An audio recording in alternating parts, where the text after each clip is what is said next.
नमस्कार दोस्तों, स्वागत है आपका स्टडी फॉर सिविल सर्विसेज में। यूपी पीसीएस मेंस के जीएस के 6 पेपर जो 1200 नंबर के होते हैं, 107 पॉइंट का टोटल मिला के उनका सिलेबस है। तो ऑफिशियल सिलेबस 107 पॉइंट का प्लस 2018 से लेके अभी तक के जिस तरह के पीवाईक्यू आए प्लस लेटेस्ट पैटर्न के हिसाब से कंप्लीटली रिवाइज और अपडेट करके स्टैटिक जीएस और करंट 1.5-2 साल का मिला के जो मोस्ट एक्सपेक्टेड क्वेश्चन या मोस्ट इंपॉर्टेंट क्वेश्चन जो मेंस एग्जाम में आ सकते हैं उसकी सीरीज है। हर एक वीडियो में आपको 6 क्वेश्चन देंगे हम, ठीक है। ये आप देख सकते हैं जीएस 1 2 3 4 5 6 का टोटल सिलेबस पीवाईक्यू 2018 से अभी तक प्लस लेटेस्ट पैटर्न के हिसाब से जो क्वेश्चंस आने की सबसे ज्यादा संभावना है, जो मोस्ट इंपॉर्टेंट टॉपिक्स हैं, वो हम सीरीज में यहां पे चालू करने जा रहे हैं। लगभग 100 वीडियोस का ये हमने प्लान किया है ना। हर वीडियो में आपको 6 क्वेश्चन देंगे और हमारी कोशिश है हर एक पेपर का एक एक क्वेश्चन इंक्लूड करें। बिल्कुल फ्री सीरीज रहेगी, वीडियो को लाइक शेयर जरूर करें। इसमें आपको question with model answer plus जो है उसी टाइप के क्वेश्चंस अगर एग्जाम में आ जाएं तो उनके लिए टिप्स भी बताई गई है। कीवर्ड्स कैसे यूज करते हैं, किस टाइप के क्वेश्चन में क्या लिखते हैं, सारा जो है इसमें आपको एनालिसिस करी गई है। वीडियो को देखिए, सीरीज कैसी लगी जरूर बताइए। मेन जो होता है यूपी पीसीएस में वो है मेंस एग्जाम।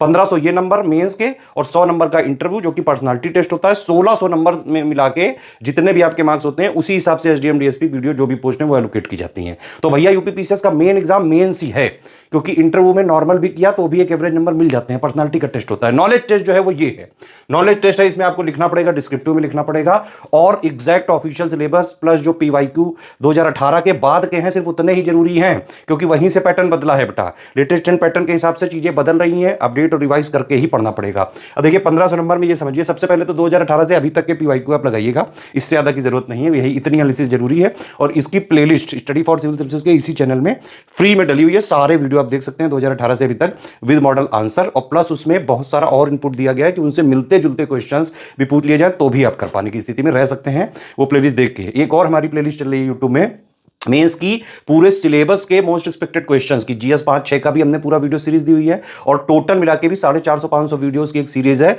जिसमें पूरा जीएस 1 से लेके 6 तक के 107 पॉइंट्स में से मोस्ट इंपॉर्टेंट क्वेश्चंस बनाए गए हैं, जो बहुत सारे पीवाईक्यू में भी आ भी चुके हैं। उसी सीरीज से अगर आप देखें तो पीवाईक्यू में भी आए हुए हैं। तो ये तो फ्री इनिशिएटिव हो गया, लेकिन अगर आप जो है फाइनेंशियली इसको एफोर्ड कर सकते हैं, सिर्फ इतना करके आप मेंस आराम से निकाल सकते हैं। क्या करना है, जीएस में 1200 नंबर का आएगा जीएस। अब देखिए 78 वाला ग्रुप आप ज्वाइन करें, यहां पे आपको स्टैटिक जीएस प्लस मेंस का पूरा करंट अफेयर मिल जाएगा। पढ़ने वाला जितना भी जीएस का पार्ट है 107 पॉइंट का, वो इससे कवर हो जाएगा। अलग से कोई मैगजीन, कोई बुक, कुछ भी नहीं लेना है, सब कुछ इसे मिलेगा और वो बहुत ज्यादा मेंस के लिए जो है सफिशिएंट होगा। ठीक है, पढ़ने वाला पार्ट इससे कर लीजिए। बाकी intensive answer writing with feedback checking personal guidance के 2 ग्रुप चल रहे हैं, दोनों में अलग अलग क्वेश्चन दिए जा रहे हैं। दोनों ज्वाइन करके दोनों में 270 क्वेश्चन हम करा रहे हैं, तो आप उसमें प्रैक्टिस कर सकते हैं, फीडबैक ले सकते हैं और क्या क्या आप गलतियां कर रहे हैं, क्या क्या स्कोप ऑफ इंप्रूवमेंट है, किस क्वेश्चन में क्या लिखना है। कई सारे क्वेश्चन की वर्डिंग डिफरेंट होती है, किसी में क्रिटिकली एनालाइज लिख देते हैं, किसी में एनालाइज लिख देते हैं, किसी में इवैल्यूएट लिख देते हैं, किसी में एलेबोरेट लिख देते हैं, किसी में कमेंट लिख देते हैं, है ना। तो किसमें क्या लिखना है to the point within word limit, क्योंकि 125 और 200 वर्ड में ही लिखना है आपको। 2 टाइप के ही क्वेश्चन आते हैं यहाँ पे। विद इन टाइम लिमिट, क्योंकि 125 वाले को आपको लगभग 7 मिनट में लिखना होता है, 200 वर्ड वाले को लगभग 10 मिनट में लिखना होता है। अगर आप ये सब नहीं मेंटेन कर पाए तो नहीं निकल सकता है। पूरा पेपर अटेम्प्ट करना जरूरी होता है, उसके लिए ये करना पड़ेगा ही पड़ेगा। तो 2 ये आंसर राइटिंग वाले ग्रुप चल रहे हैं। जीएस का हमारा टेस्ट सीरीज सेक्शन वाइज और फुल लेंथ वाला भी चल रहा है, इसको ज्वाइन करके पूरी जीएस की तैयारी कर सकते हैं। हिंदी के लिए एक 15 मिनट का ग्रुप है, उसमें सिलेक्शन मटेरियल, वीडियो, सारे डाउट चाहे जितने आप पूछो, पीवाईक्यू एनालिसिस प्लस जो है इसमें टेस्ट सीरीज वगैरह जो है लगातार करवा रहे हैं। एक एक चीज पे फीडबैक दिया जा रहा है। आर्या मैम और अजीत सरदारा, जो कि यूपी पीसीएस के जो भी एग्जाम्स होते रहे पिछले 8-9 सालों से, बीओ आरओ पीसीएस में हिंदी के लिए ये बेस्ट ग्रुप माना जाता रहा है। 150 का पेपर है, ये मार्क्स जो है रैंक में कैलकुलेट होंगे, ध्यान रखना। इसमें आपको मोटा मोटा 100 नंबर का टारगेट रख के लाना ही पड़ेगा 100। ठीक है, तो ये वाला ग्रुप ज्वाइन करके पूरा आप इसमें कवर कर सकते हैं। इंग्लिश मीडियम वाले तो जरूर इसको ज्वाइन करें। एसे के लिए 150 नंबर में आएंगे, है ना, 3 एसे लिखने को आएंगे, उसके लिए इंटेंसिव राइटिंग प्रैक्टिस का ग्रुप चल रहा है। आप देखेंगे कि एसे में 3 सेक्शन होते हैं और उसमें भी 3-3 सब सेक्शन होते हैं, तो टोटल मिला के 9 में से आपको 3 एसे करने होते हैं। हम क्या कर रहे हैं कि जो 9 टॉपिक्स हैं इन सबके 4-4 essay with model essay, feedback checking, personal guidance के साथ पूरी प्रैक्टिस करवा दे रहे हैं। तो ऐसे की भी इंटेंसिव प्रैक्टिस हो जाएगी।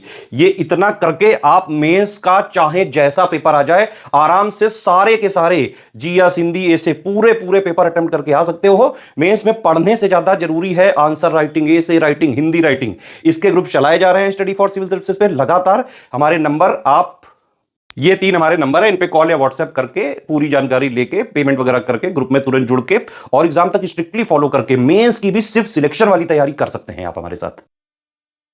नमस्कार साथियों, स्टडी फर्स्ट सर्विस में आप सभी का स्वागत है। आज हम लोग यूपीपीएससी मैथ्स के संबंध में महत्वपूर्ण क्वेश्चन और उनके मॉडल आंसर्स को देख रहे हैं। ये हमारा 18वां दिन है। आपके लिए जो क्वेश्चन है वो हिंदी, माध्यम और इंग्लिश में दोनों में दिए गए। ये वाला आपका इंग्लिश में है, ये वाला हिंदी में है। यूपीपीएससी से आपके क्वेश्चन पूछे जाते हैं।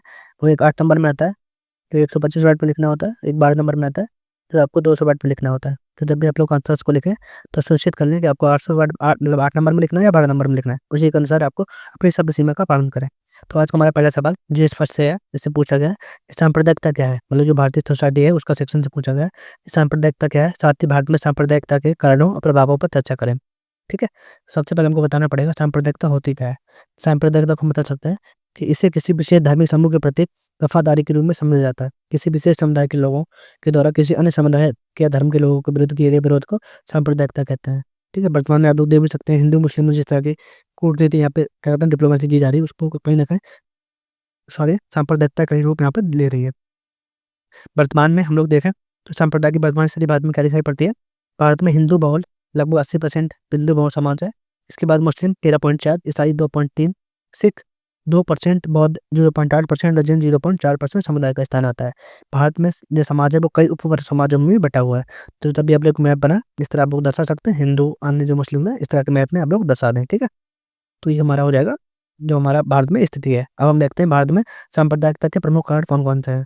पहला कारण हमारा क्या है, ऐतिहासिक कारण।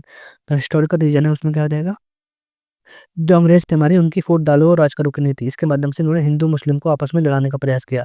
बंगाल विभाजन इसी का रूप यहाँ पर दिखाई पड़ता है। ठीक है, बंगाल विभाजन आप एग्जाम्पल डाल सकते हैं। ठीक है, अगला पॉइंट क्या हमारा, जिन्ना द्वारा प्रतिपादित टू नेशन थ्योरी। जिन्ना के द्वारा एक टू नेशन थ्योरी प्रतिपादित की गई, जिसके माध्यम से उन्होंने मुस्लिमों के लिए अलग देश की मांग की और लास्ट में पाकिस्तान का यहाँ पर निर्माण किया। ठीक है, इसी के आधार पर हमको यहाँ पे दिखाई पड़ता था सांप्रदायिकता यहाँ पर जिन्ना के द्वारा भी यहाँ पे दिखाई पड़ी। अगला पॉइंट क्या हमारा, पॉलिटिकल रीजंस में क्या पॉलिटिकल फैक्टर, जिसमें विश्व विश्व हिंदू परिषद, अकाली दल, शिवसेना आदि ने सांप्रदायिक राजनीतिक दलों का दखल यहाँ पे दिखाई पड़ता है। इसके माध्यम से उन्होंने हिंदूवादी नीतियाँ थी उसको आगे बढ़ाने का प्रयास किया। एवं वोट बैंक की पॉलिटिक्स, मतलब अपनी राजनीति दलों को आगे बढ़ाने और अपनी पॉलिटिक्स को आगे रखने के लिए उन्होंने हिंदू मुस्लिम एकता और अन्य जो मुस्लिम थे उनको आपस में लगाने का प्रयास भी इस नीति के माध्यम से किया गया। ठीक है, तो ये हमारा होगा पॉलिटिकल रीजंस। अगला पॉइंट क्या है, इसमें आप लोग किसी भी पार्टी का नाम देने से बचें। ठीक है, तो पार्टी का नाम देना यहाँ पर सही नहीं होगा। तो किसी भी पार्टी का आपको नाम यहाँ पर नहीं लेना है, चाहे बीजेपी हो चाहे बीएसपी, कोई भी पार्टी हो, आपको यहाँ पे नाम नहीं डालना है। डायरेक्ट सीधे सीधे ये पॉइंट लिखना है। अगला पॉइंट हमारा का आर्थिक कारण। तो अगला पॉइंट है हमारा आर्थिक निर्धनता। तो इसमें आप लोग जो हमारा बीपीएल है, ब्लू पॉवर्टी लाइन है, इसमें आप लोग वर्ल्ड बैंक की रिपोर्ट को बता सकते हैं, नीति आयोग की रिपोर्ट इसको बता सकते हैं, और विषम आर्थिक स्थिति। तो ये कहीं ना कहीं फैक्टर है हमारे, जब लोग गरीब होते हैं और विषम आर्थिक स्थिति में होते हैं तो उनको बहकाना आसान हो जाता है। ठीक है, तो वो आसानी से जो एक दूसरे के प्रति जो समन्वय की भावना होनी चाहिए उससे बिखर जाते हैं। और भारत में सांप्रदायिक यहाँ पर दंगे दिखाई पड़ते हैं, जैसे 2013 में उत्तर प्रदेश में मुजफ्फरनगर दंगे। ठीक है, मुजफ्फरनगर के दंगे, अन्य दंगे भी आप बता सकते हैं, गोधरा दंगे, अन्य दंगे, इस तरह का एग्जाम्पल्स यहाँ पर डाल सकते हैं। इसके अलावा सामाजिक कारण क्या है, सोशल कॉज, इसमें क्या है हमारा, सोशल मीडिया का मिसयूज तो हमारा है। तो इसके माध्यम से कभी कभी भ्रामक क्या कहते हैं न्यूज़ को, फेक न्यूज़ को प्रसारित किया जाता है। फेक न्यूज़ को जब बढ़ावा देते हैं लोग उसको सही मान लेते हैं और धीरे धीरे लोगों में कट्टरता बढ़ती जाती है। ठीक है, इसके अलावा विकृत संस्कृति, जो भारतीय संस्कृति है उसमें वैल्यू जो हमारे वैल्यूज थी, जिसमें हमें एक दूसरे को शांतिपूर्ण सहयोग की भावना थी, वो लगातार कम होती जा रही है। ठीक है, तो ये हमारे सोशल फैक्टर हो गए। अन्य कारक क्या हमारे, अन्य व्यक्ति में आ जाएगा उत्तर प्रदेश द्वारा पारित एंटी कन्वर्जन बिल, नागरिकता संशोधन बिल है, जैसे सरकारी कानून के माध्यम से भी लोगों में कहीं ना कहीं एक तरह से सांप्रदायिकता को बढ़ावा मिला है। अब हम देखते हैं सांप्रदायिकता का मुख्य प्रभाव क्या है। तो पहला इसका प्रभाव हो जाएगा जो हमारे कॉन्स्टिट्यूशन वैल्यूज है, जिसमें क्या है समानता। तो समानता का जो मूल्य है हमारा उसके खिलाफ यहाँ पर सांप्रदायिकता दिखाई पड़ती है। दूसरा, दंगों की बढ़ती प्रवृत्ति है, वो गोधरा दंगे हुए आप लोग यहाँ पर देख सकते हैं, गोधरा दंगे। ठीक है, इस तरह के दंगे यहाँ पर दिखाई पड़ते हैं। इसके अलावा अस्वस्थ समाज।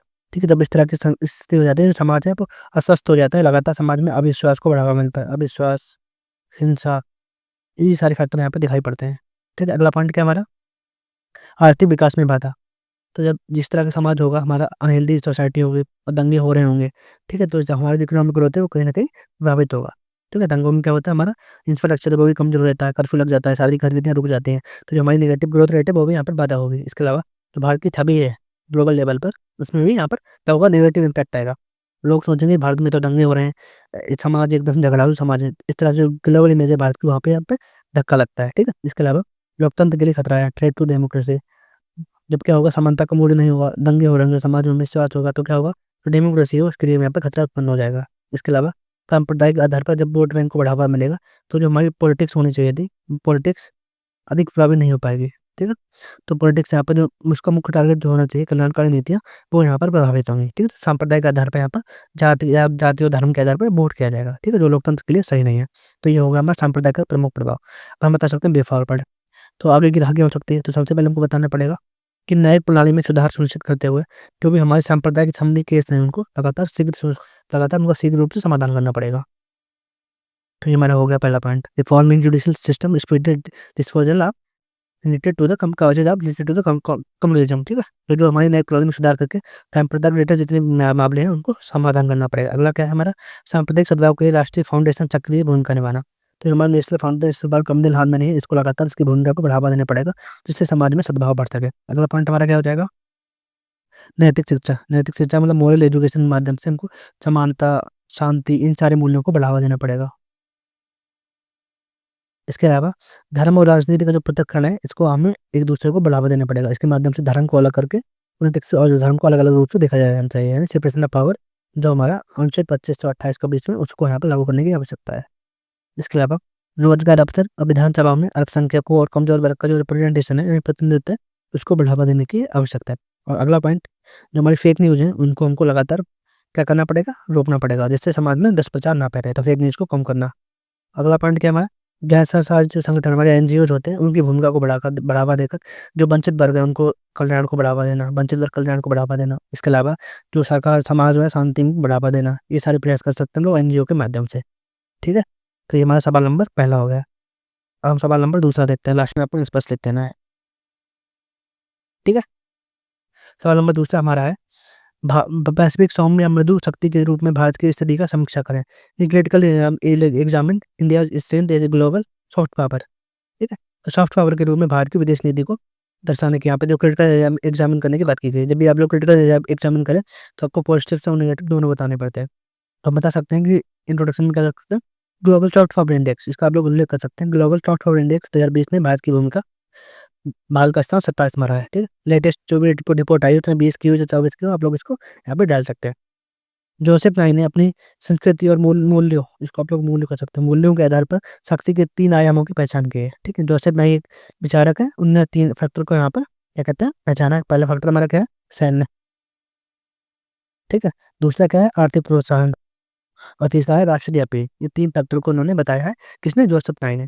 तो उन्होंने जो जो मृदु पावर है, मृदु पावर का सॉफ्ट पावर है, सॉफ्ट पावर का उपयोग बिना अन्य देशों की वरीयता को बदलने के लिए किसी देश की क्षमता होती है। मतलब सॉफ्ट पावर क्या होता है, इसमें मिलिट्री जो यूज़ होता है उसको यहाँ पर नहीं यूज़ किया जाता है। सॉफ्ट पावर का यूज़ करके किसी अन्य देश की जो वरीयता है, उसको हम लोग चेंज करने का प्रयास करते हैं। जैसे भारत बौद्ध कूटनीति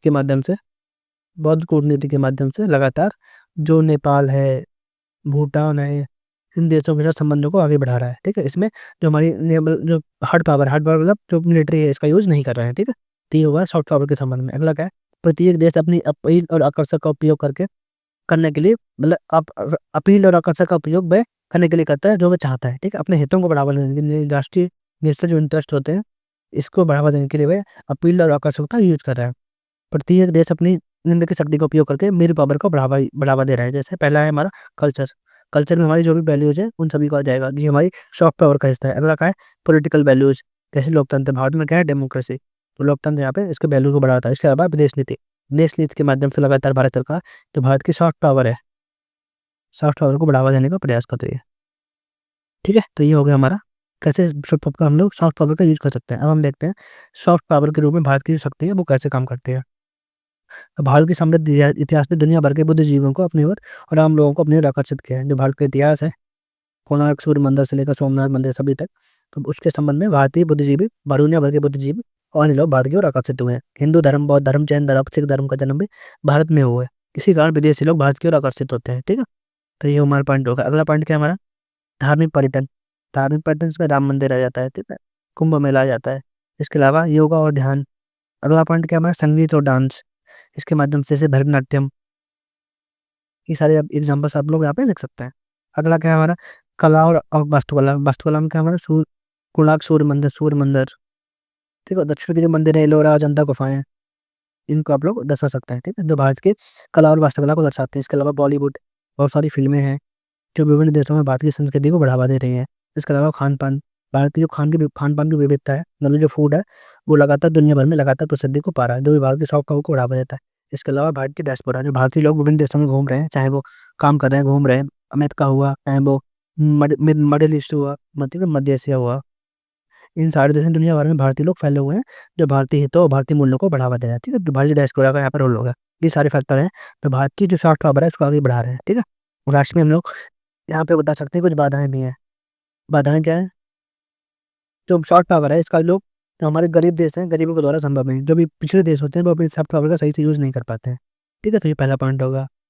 एवं हमारे यहाँ जो टूरिज़्म है, वो यहाँ पर खराब गुणवत्ता दिखाई पड़ती है। पहला क्या है, हमारे पास सुरक्षा का मुद्दा है, पर्यटन के साथ एवं एवं सफाई का मुद्दा, ये सारे फैक्टर हैं जो हमारे यहाँ टूरिज़्म को कम करने में बाधा के रूप में बने हुए हैं, ठीक है? तो बाधा के रूप में है। अगला पॉइंट क्या है हमारा, विभिन्न पहलुओं में भारत की खराब प्रतिष्ठा, जैसे जो कई सारे एस्पेक्ट्स हैं, जैसे भारत में कहा जाता है प्रदूषण बहुत ज़्यादा है, गंदगी बहुत ज़्यादा है।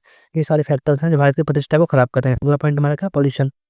राष्ट्रीय राजधानी दिल्ली में इतना पॉल्यूशन है, तो दुनिया की सबसे पॉल्यूटेड राजधानी में से एक दिल्ली है, ठीक है? तो ये फैक्टर हो गया, अगला फैक्टर हो गया। अब भारत की लोकप्रियता काफ़ी हद तक विकासशील देशों तक सीमित है, पर जो भारत की लोकप्रिय है, वो केवल हमारे डेवलपिंग देशों तक है, जबकि जो विकसित देश हैं हमारे, चाहे वो ईयू में हुआ, चाहे वो यूरोप के देश है, वहाँ तक भारत की भाई जो पॉपुलैरिटी है, वो कम यहाँ पर दिखाई पड़ती है, ठीक है? जो हमें भारत के संबंध में इतनी जानकारी नहीं है। तो ये हमारी कुछ बातें होंगी सॉफ्ट पावर के संबंध में। भारत सरकार के द्वारा कुछ चीज़ यहाँ पर स्टेप्स उठाए गए हैं, जिससे भारत की सॉफ्ट पावर को बढ़ावा मिल सके। तो पहला स्टेप्स क्या है हमारा, विदेश मंत्रालय के भीतर सार्वजनिक कूटनीति विभाग की स्थापना की गई है, ठीक है? Public diplomacy division. इसके अलावा पर्यटन, कहीं हम लिख सकते हैं पर्यटन, पर्यटन मंत्रालय। पर्यटन मंत्रालय द्वारा अतुल्य भारत अभियान की शुरुआत की गई है, ठीक है? अतुल्य भारत अभियान के माध्यम से पर्यटन को बढ़ावा देना।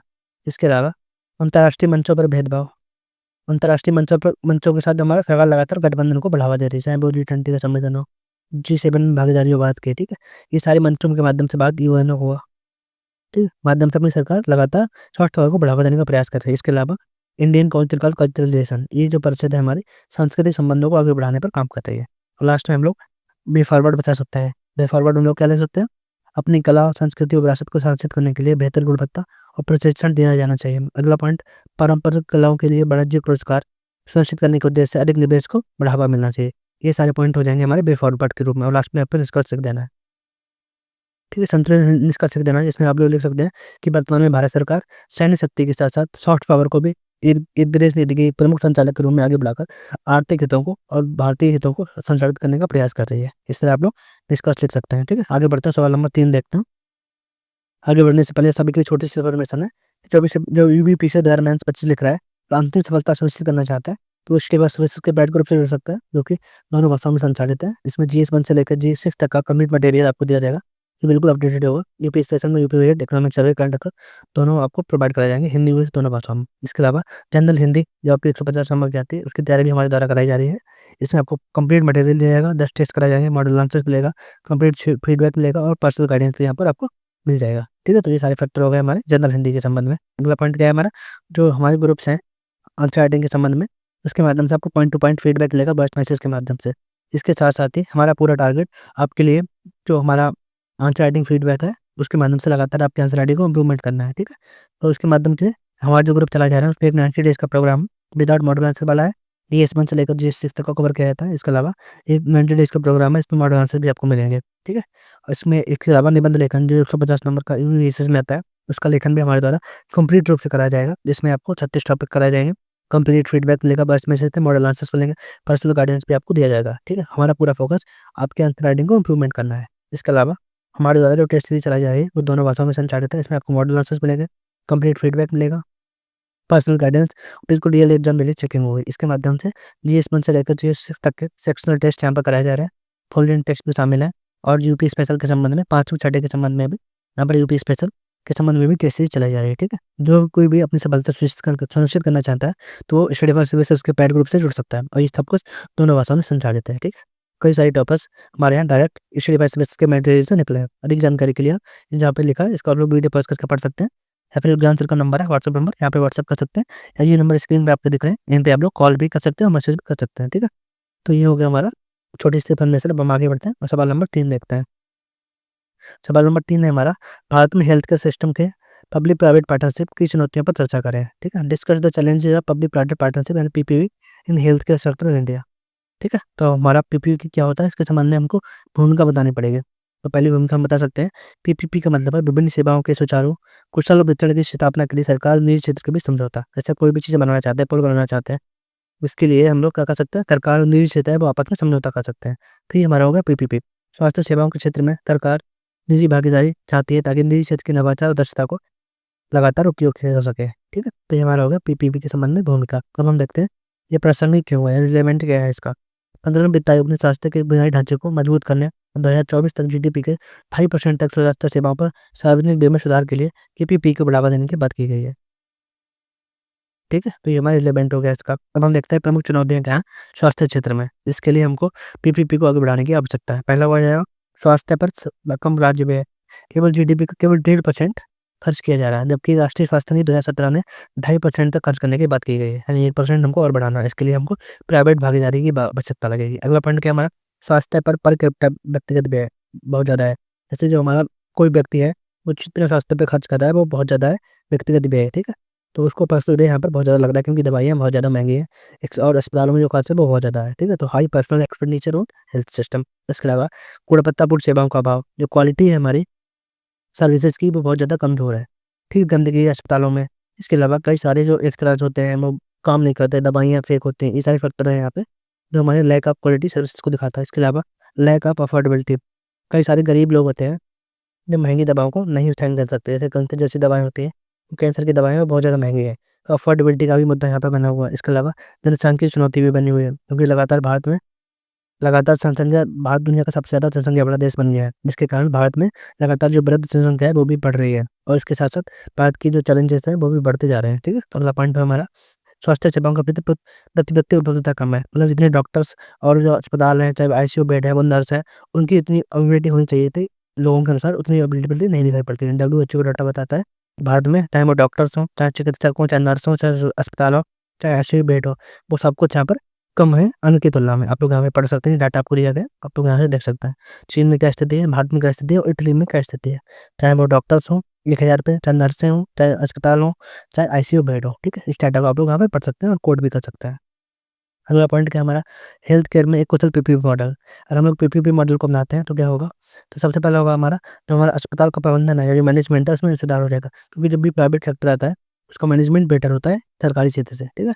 Improvement in hotel management. अगला पॉइंट क्या है हमारा, जो हमारे स्वास्थ्य क्षेत्र में जिसको हमको 1% बढ़ाना है जीडीपी का, 1.5 से 2.5 करना है, तो उसमें निवेश कौन करेगा, प्राइवेट सेक्टर। तो अधिक निवेश मिलेगा तो जीडीपी का अधिक अधिक खर्च यहाँ पर दिखाई पड़ेगा, ठीक है। इसके अलावा स्वास्थ्य कर्मियों की जो हमारी कमी है उसको भी यहाँ पे पूरा हो जाएगा। तो निवेश होगा तो डॉक्टर्स, नर्सें, अस्पताल सबको बढ़ावा मिलेगा, तो जो हमारी कमी यहाँ पर दिखाई पड़ रही है वो यहाँ पर कम हो जाएगा। और लास्ट में क्या हमारा जो वित्तीय वो सरकार पे एक तरफा बढ़ रहा है वो कम हो जाएगा और वो प्राइवेट सेक्टर के साथ बढ़ जाएगा, ठीक है। तो ये सारे फैक्टर हो गए पॉजिटिव हमारे पीपीपी के संबंध में। अगला पॉइंट हम लोग क्या देख सकते हैं, निष्कर्ष। निष्कर्ष में हम लोग बता सकते हैं एसटीजी से जोड़ के, ठीक है। एसटीजी से जोड़ के हम लोग निष्कर्ष बता सकते हैं। तो ये हमारा होगा सवाल नंबर 3, ठीक है। अब हम सवाल नंबर 4 है हमारा, भारतीय संदर्भ में जॉन रॉल्स की सामाजिक न्याय की अवधारणा का विश्लेषण करिए, ठीक है। जॉन रॉल्स जो विचारक हैं उनके संबंध में, उनके जो विचार हैं उनका सोशल जस्टिस का, उसके संबंध में यहाँ पर बात कीजिए एनालाइज करने के। ये पेपर 4 यानी एथिक्स से पूछा गया है। सबसे पहले हमको बताना पड़ेगा सामाजिक न्याय क्या होता है। भूमिका में हम लोग लिख सकते हैं, भूमिका लिख सकते हैं। भूमिका में क्या हो जाएगा हमारा, सामाजिक न्याय के अंतर्गत सभी को समान अवसर, समाज में संसाधनों और विशेषाधिकार तक प्रदान किया जाता है, यानी सभी के लिए समान अवसर मिलेंगे, समाज में संसाधन सभी के लिए समान होंगे, विशेषाधिकार यानी प्रिविलेज भी सबको समान रूप से वितरित किए जाएंगे, ठीक है। तो ये हमारा होगा सामाजिक न्याय, सोशल जस्टिस, ठीक है। रॉल्स ने अज्ञानता के परत मतलब कॉन्सेप्ट है बिल इग्नोर, जो हमारा बेल ऑफ इग्नोरेंस, ठीक है, इसके माध्यम से यानी अज्ञानता के परत की अवधारणा वकालत की। इसके माध्यम से उन्होंने 2 सिद्धांत प्रस्तुत किए। पहला कौन सा हमारा, थ्योरी ऑफ लिबर्टी, स्वतंत्रता का सिद्धांत। अगला गया थ्योरी ऑफ डिस्ट्रीब्यूटिव जस्टिस यानी वितरणात्मक न्याय का सिद्धांत। तो ये 2 पॉइंट हमारे हैं जो रॉल्स के द्वारा बताया गया। तो वो जो हमारा सिद्धांत है इसके क्या महत्व है, इसका महत्व हो जाएगा हमारा आर्टिकल 16, इसके माध्यम से भारत में भारतीय संविधान के अनुच्छेद 16 में सार्वजनिक सेवाओं में सभी के लिए समान अवसर की व्यवस्था की गई है, ठीक है। सभी समान अवसर की व्यवस्था की गई, इसी की वकालत हमारा रॉल्स का सिद्धांत करता है वितरणात्मक न्याय के माध्यम से। जो वंचित है उनके लिए अधिकतम लाभ, वंचित के लिए अधिकतम लाभ, लाभ जो है वो मैक्सिमम किसके लिए होना चाहिए, वंचित वर्ग के लिए, उनके लिए समान अवसर यहाँ पर उपलब्ध कराए जाने की बात की गई है रॉल्स के द्वारा, जो अनुच्छेद 16 के अनुरूप है, ठीक है। तो ये हो गया पहला पॉइंट। इसके अलावा लोक सेवकों से सभी के लिए समान व्यवहार, तो जो हमारा ना थ्योरी ऑफ लिबर्टी, इसके माध्यम से सभी के साथ समान व्यवहार की बात की गई है, जो हमारे क्या कहते हैं, जो संविधान के आधार से उसको बढ़ावा देने की यहाँ पे अपेक्षा की गई है, जो कि रॉल्स की थ्योरी के बिल्कुल अनुरूप है। ठीक है, अगला पॉइंट हमारा क्या हो जाएगा, आरक्षण संबंधी नीतियाँ। जो आरक्षण नीतियाँ हैं, रिजर्वेशन पॉलिसीज़ है, इसके माध्यम से क्या हुआ है, समानता को बढ़ावा दिया जा रहा है। किसको? समानता को बढ़ावा मिल रहा है। जैसे जो हमारे वंचित वर्ग है, उनका जो, चाहे वो जॉब्स हों, चाहे अन्य सेक्टर हो, वहाँ पे उनका जो प्रतिनिधित्व है वो बहुत कम है। उसको बढ़ावा देने के लिए क्या कहते हैं, आरक्षण की नीतियाँ लागू की गई हैं, जो theory of justice and distributed justice को बढ़ावा देने की बात करता है। अगला क्या है हमारा, पर्यावरण संबंधी समस्या। इन सभी समस्याओं के संबंध में भी जो रॉल्स का सिद्धांत है, ये बात करता है कि जो पर्यावरण का जो अधिकतम नेगेटिव इम्पैक्ट है, वो पंचतत्व पर अधिक होता है। तो उसको कम करने के लिए बात करता है थ्योरी ऑफ डिस्ट्रीब्यूटेड जस्टिस। अगला पॉइंट क्या है हमारा, लोक कल्याण नीति। ठीक है, सोशल वेलफेयर पर स्कीम्स। इसके माध्यम से चाहे वो मनरेगा की स्कीम हो, चाहे वो पीडीएस स्कीम हो, यानी खाद्यान्न के लिए, ये सारी स्कीम किसके लिए? सोशल वेलफेयर के संबंध में है। इसी को बढ़ावा देने की बात कौन करता है? रॉल्स का डिस्ट्रीब्यूटेड जस्टिस का सिद्धांत। अगला पॉइंट क्या है हमारा, समावेशी शिक्षा और समावेशी विकास। क्योंकि रोल्स का मानता सभी के लिए समान अवसर मिले, संसाधन मिले, विशेषाधिकार भी समान होने चाहिए। फलतः इसी दिशा में सरकार के द्वारा इंक्लूसिव डेवलपमेंट और इंक्लूसिव एजुकेशन को बढ़ावा दिया जा रहा है। इसके माध्यम से सभी के लिए जो विकास का लाभ पहुंचाना और सभी के लिए शिक्षा व्यवस्था करना, इसके लिए दूर दराज के क्षेत्र सभी तक शिक्षा की व्यवस्था की गई। अनुच्छेद 21 इसी के संबंध में बात करता है। ठीक है, इसके अलावा रक्षा पर खर्च और कराधान, इसके माध्यम से भी जो कराधान टैक्स स्तर है वो अमीरों पर ज़्यादा लगता है। किस पे ज़्यादा लगता है? अमीरों पर। अमीरों पे ज़्यादा लगता है बाहरी टैक्स वसूल कर, उसका यूज़ हम लोग कर रहे हैं गरीबों के लिए। ठीक है, उसका यूज़ हम कर रहे हैं गरीबों के लिए। तो ये हो गया हमारा significance of the theory.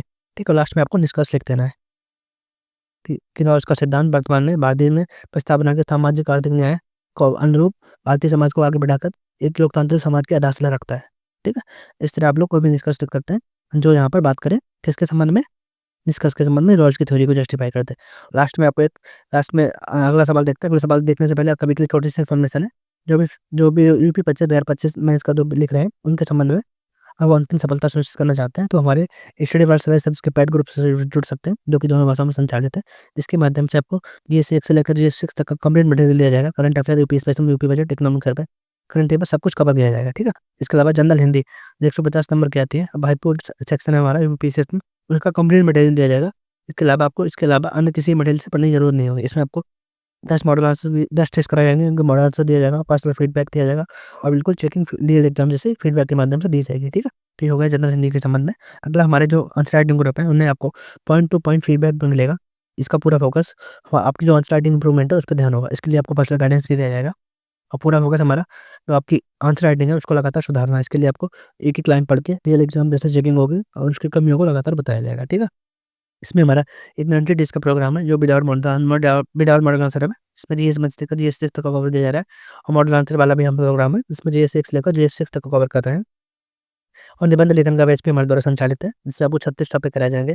Point two point feedback birds maths के माध्यम से मिलेगा। रियल एग्जाम में चीटिंग होगी, आंसर राइटिंग फीडबैक दिया जाएगा और इंप्रूवमेंट भी आपको दिया जाएगा। ठीक है, पर्सनल गाइडेंस पे प्रोवाइड किया जाएगा। ठीक है, इसको आप लोग पढ़ सकते हैं वीडियो को पॉज करके।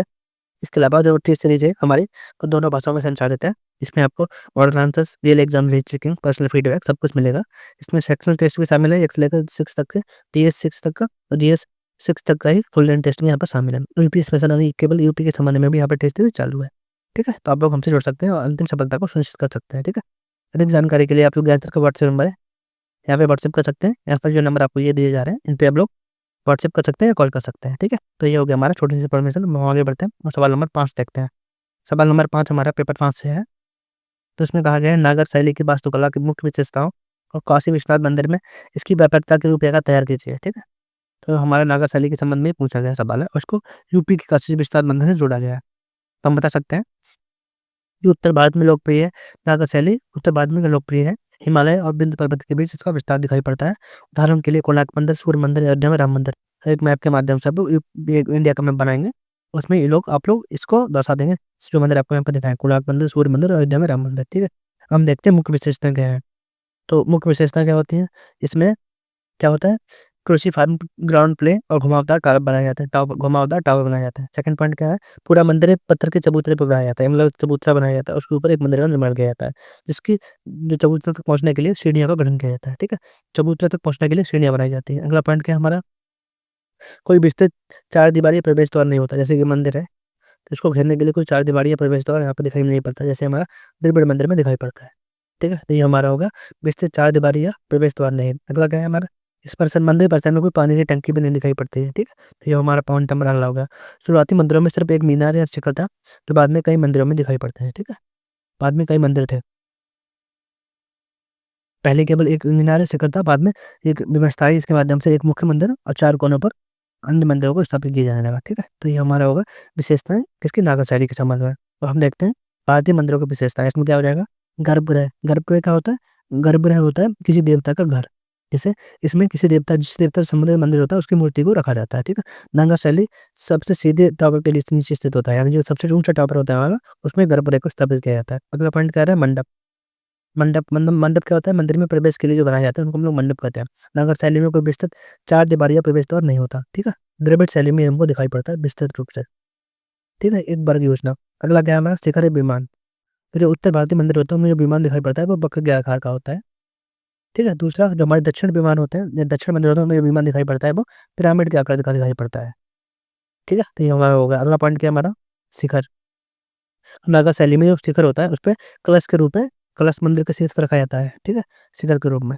अगला पॉइंट हमारा क्या है, अनावर्तल, वेस्टिबुल, गर्भगृह और मंडप।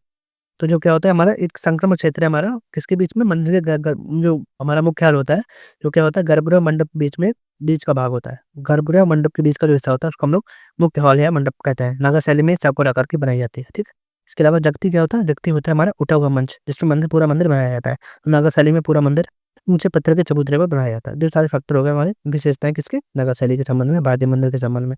शिखर के आधार पर भी मंदिर को नागा शैली में बांटा गया है। इसमें लैटिना, रेखा प्रसाद। ठीक है, इसमें क्या होता है, शिखर जो आधार पर वर्गाकार होता है उसके शीर्ष दीवारें शीर्ष पर एक बिंदु पर आकर वक्र या ढलान होती है। तो ये हमारा लेटिना या रेखा प्रसाद होगा। अगला क्या है, पामसन। इसमें क्या होता है, लेटिना मंदिरों की तुलना में चौड़ा एवं छोटा। ठीक है, इसमें छोटी कई कई छतें स्लैब से बनी होती हैं और धीरे धीरे इमारत के केंद्र में एक बिंदु तक बढ़ती हैं। ठीक है, तो ये हमारा पॉइंट होगा हामसन के संबंध में। और तीसरा पॉइंट क्या है, बल्लभी। बल्लभी में क्या होता है, एक छत के साथ आयताकार इमारतें जो एक गुम्बादार कक्ष में उगती हैं। ये तीन फैक्टर हो गए हमारे लेटिना के आधार पर, शिखर के आधार पर, नागा शैली। ठीक है, नागा शैली के तीन शिखर के आधार पर। हम देखते हैं काशीनाथ विश्वनाथ मंदिर के मंदिर में, जो काशी विश्वनाथ मंदिर है उसकी वास्तुकला के बारे में पूछा गया, जो यूपी के संबंध में आता है, क्योंकि यूपी स्पेशल का सवाल है हमारा। तो ये सबसे पहले बता सकते हैं कि वाराणसी में स्थित है, भगवान शिव को समर्पित है। जो हमारा इस गर्भगृह है भगवान शिव को समर्पित है इसका गर्भगृह। 1780 में मराठा सम्राट इंदौर के महारानी अहिल्याबाई होल्कर के द्वारा इसको निर्माण किया गया, जो कि नागा शैली में बना हुआ है। ठीक है, नागा स्टाइल में ये बना हुआ है। अब हम देखते हैं इसकी विशेषताएं क्या है। इसमें 5 शिखर दिखाई पड़ते हैं। कितने शिखर, 5 शिखर। मुख्य मंदिर चतुर्भुज है, तो अन्य देवताओं के मंदिरों से घिरा हुआ है। ठीक है, अगला पॉइंट हमारा क्या हो जाएगा, मंदिर में एक छोटा सा कुआं है जिसे हम लोग ज्ञानवापी कहा जाता है। ठीक है, अगला क्या है हमारा, एक सभागृह या मंडली हॉल है जो आंतरिक गर्भगृह की ओर जाता है। मंदिर की संरचना 3 भागों से बनी हुई है। पहला, मंदिर एक शिखर से समझौता करता है। दूसरा, सोने का गुंबद है। और तीसरा, गर्भगृह के ऊपर एक ध्वज और एक त्रिशूल वाला सोने का शिखर है। तो ये हमारी विशेषताएं हो गई किसकी, काशी विश्वनाथ मंदिर के संबंध में। अगला क्या है, काशी कॉरिडोर परियोजना। ठीक है, तो भगवान शंकर के काशी मंदिर है उसके संबंध में कॉरिडोर परियोजना का निर्माण किया गया ताकि भक्तों के लिए सहूलियत मिल सके। जिसमें क्या है, काशी विश्वनाथ मंदिर और मणिकर्णिका घाटों के बीच गलियारे का निर्माण किया गया है, जो काशी मंदिर और गंगा के घाटों को जोड़ता है। इसका मतलब काशी विश्वनाथ मंदिर में गंगा तक सीधी पहुंच नहीं थी, अब क्या होगा, इसको हम सीधी पहुंच दे सकें।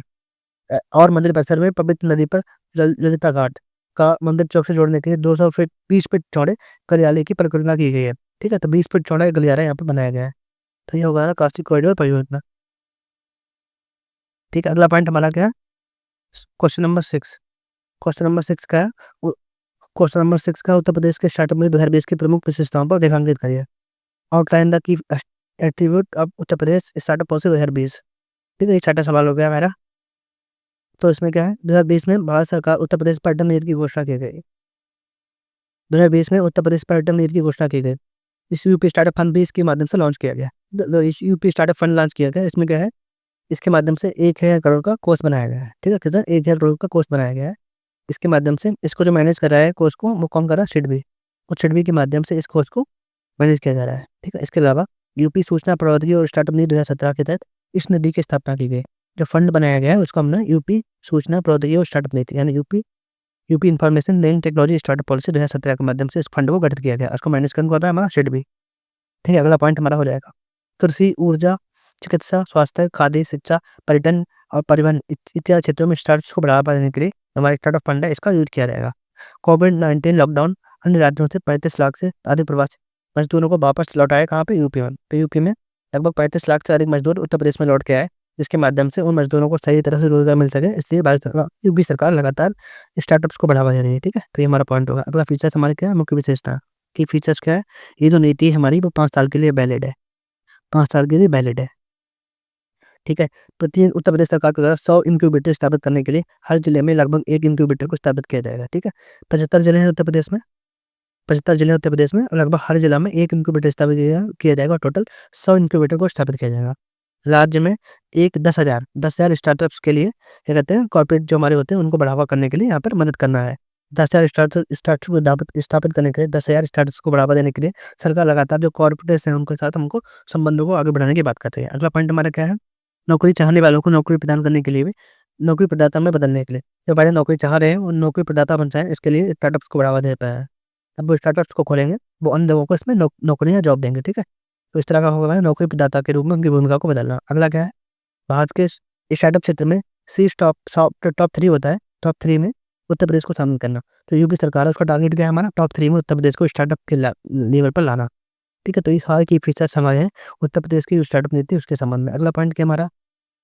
लखनऊ में भारत का सबसे बड़ा स्टार्टअप इनक्यूबेटर स्थापित करना, ठीक है? तो लखनऊ जो हमारा एक मैप बना सकते हैं आप लोग, उत्तर प्रदेश का मैप बनाएँ, उसमें आप लोग दर्शाएँ कि हमारे लखनऊ है उसमें लखनऊ में भारत का सबसे बड़ा इनक्यूबेटर स्थापित करने का टारगेट रखा गया है, ठीक है? तो ये हमारा हो गया पॉइंट। अगला पॉइंट क्या हमारा? जब हम लोग स्टार्टअप्स को बढ़ावा देंगे तो एम्प्लॉयमेंट जनरेशन भी यहाँ पर दिखाई पड़ता है, ठीक है? रोजगार सृजन का मुद्दा भी यहाँ पर आ जाएगा। अगला पॉइंट क्या हमारा? पूर्वांचल और बुंदेलखंड जो हमारे पिछड़े हुए क्षेत्र हैं, इनको मदद करने के लिए सरकार द्वारा लगातार स्टार्टअप्स को बढ़ावा दिया जा रहा है। इसके लिए पूर्वांचल जो हमारा बुंदेलखंड क्षेत्र है, इसको आप लोग मैप में बनाए दें, ठीक है? इसमें मैप को दर्शाएँ और बताएँ कि पूरी हमारा बुंदेलखंड रीजन है, इसमें स्टार्टअप्स को बढ़ावा देने के लिए अतिरिक्त छूट दी जा रही है, ठीक है? अतिरिक्त छूट प्रदान की गई है, अतिरिक्त छूटें दी गई हैं, ताकि स्टार्टअप को पूर्वांचल और बुंदेलखंड क्षेत्र में अधिक रूप से स्थापित किया जा सके, ठीक है? ये सारे पॉइंट हो गए हमारे स्टार्टअप्स की हमारी नीति थी सरकार की, स्टार्टअप नीति 2020 इसके की फीचर्स के रूप में हो गए, ठीक है? लास्ट में आपको निष्कर्ष लिख देना है, ठीक है? निष्कर्ष क्या हो जाएगा? निष्कर्ष में आप लोग लिख सकते हैं उत्तर प्रदेश सरकार ये स्टार्टअप्स को आगे बढ़ाकर 2047 तक विकसित भारत के अनुरूप विकसित यूपी को आगे बढ़ाने के टारगेट के साथ ही साथ रोजगार सृजन, पलायन को रोकना इत्यादि लक्ष्यों के साथ स्टार्टअप नीति 2020 को संकल्पित करने का प्रयास कर रही है, ठीक? इस तरह आप लोग निष्कर्ष लिख सकते हैं। लास्ट में क्या है आपकी छोटी-सी इन्फॉर्मेशन है, जो भी मैं 2025 यूपी का लिख रहे हैं, अंतिम सफलता सुनिश्चित करना चाहते हैं, तो स्टडी पास सर्विस के पेड कोर्स मिल सकता है, जो कि दोनों भाषाओं में संचालित है, हिंदी, इंग्लिश में। इसके माध्यम से आपको कंप्लीट जीएस 1 से लेकर जीएस 6 तक का मटेरियल कवर किया जाएगा। UP budget, economic survey, current affair सब कुछ इसमें कवर किया जाएगा। इसके अलावा जनरल हिंदी खुद 150 नंबर की आती है, उसकी तैयारी भी हमको कंप्लीट इसी के माध्यम से कराई जाएगी। इसमें आपको पूरा मटेरियल दिया जाएगा, जो आपके लिए पूरे पर्याप्त रूप से सफिशिएंट होगा। इसके अलावा 10 टेस्ट कराए जाएँगे, मॉडल आंसर्स आपको मिलेगा, पर्सनल आंसर राइटिंग फीडबैक मिलेगा और फीडबैक भी चेकिंग होगी और फीडबैक भी दिया जाएगा। ये सारे हमारी योजना ये जो हमारी स्कीम चल रही है, ये जो ग्रुप चल रहे हैं, इसकी विशेषताएँ हैं। अगला पॉइंट क्या है हमारा? जो भी हमारे अंतर्राष्ट्रीय ग्रुप्स हैं, उनमें आपको पॉइंट टू पॉइंट फीडबैक मिलेगा वॉइस मैसेज के माध्यम से कि आपकी जो-जो कमियाँ हैं, उनको लगातार बताया जाएगा और ए टू जेड फीडबैक के माध्यम से आपकी पूरा फोकस अंतर्राष्ट्रीय इम्प्रूवमेंट पे होगा और इसमें पर्सनल गाइडेंस भी आपको मिलेगा। इसके लिए आपको इन 90 डेज़ का प्रोग्राम हमारा है, जिसको विदाउट मॉडल आंसर वाला है, जीएस 1 से लेकर जीएस 6 तक उसमें कवर किया जाएगा। डेली आपको 3 क्वेश्चंस कराए जाएँगे, ये वाला मॉडल आंसर के साथ वाला है, ये भी सेम ही है, पर इसमें मॉडल आंसर आपको मिलेंगे और निबंध लेखन 150 नंबर का आता है, उसके लिए भी हमारे द्वारा कंप्लीट कवर किया जा रहा है। इसमें 36 टॉपिक कराए जाएँगे, जिसमें आपको पर्सनल फीडबैक वॉइस मैसेज के माध्यम से पर्सनल गाइडेंस, मॉडल आंसर्स मिलेंगे, जो कि हिंदी, इंग्लिश दोनों भाषाओं में होगा और हमारी टेस्ट सीरीज़ चलाई जा रही है, जो कि दोनों भाषाओं में है। आपको मॉडल आंसर्स मिलेगा, फीडबैक मिलेगा, complete answer writing feedback, personal guidance, बिल्कुल रियल एग्ज़ाम पहले चेकिंग की जाएगी। इसमें जीएस 1 से लेकर जीएस 6 तक का सेक्शनल टेस्ट भी शामिल है, कुलियन टेस्ट भी शामिल है और 5वां छठा यानी यूपी स्पेशल के संबंध में भी टेस्ट सीरीज़ यहाँ पे संचालित है। तो जो भी आप लोग लेना चाहें, हाथ से जुड़ सकते हैं। अधिक जानकारी के लिए वीडियो को पॉज़ करके जो लिखा है यहाँ पे वो पढ़ सकते हैं या फिर जो नंबर आपको दिए गए हैं यहाँ 0 का व्हाट्सएप नंबर, यहाँ पे आप लोग व्हाट्सएप नंबर से जानकारी ले सकते हैं या इन नंबर पे कॉल भी कर सकते हैं, ठीक है? तो ये था आज के संबंध में।